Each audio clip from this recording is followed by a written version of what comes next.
So firstly, I want to touch on a topic that he said we need to, or what's the difference between butchering animals and eating them and testing them, since it's fresh in my mind.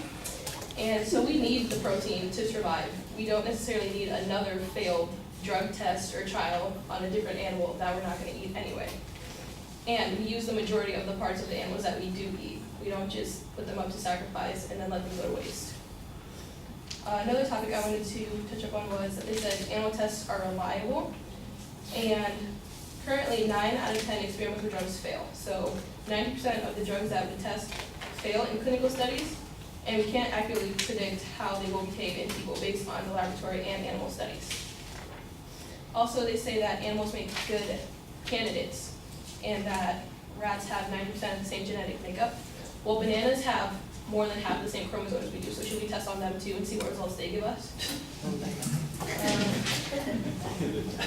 So Dr. Richard Posner, director of the National Cancer Institute, said that the history of cancer research has been a history of curing cancer in mice and rats. We have cured mice and rats of cancer for decades, and yet we simply didn't work in humans. So clearly there's something we're doing wrong if we can cure it in the animals we're testing on, yet we can't cure it in the people.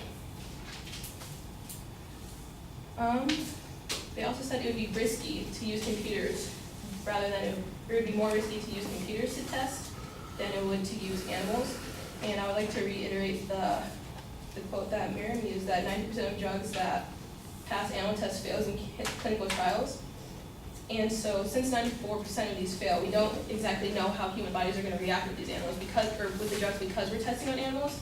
So if they do happen to react very poorly and kill multiple people, I think it's more significant to use computers than kill off people and animals, because then we'd just be out of both. So also, I wanted to talk about how they say that animal testing is the best testing subjects, and I disagree, because it's perfectly legal for humans to volunteer to do drug testing. And that's 100% more reliable than testing on drugs because they have the same genetic makeup, 100%.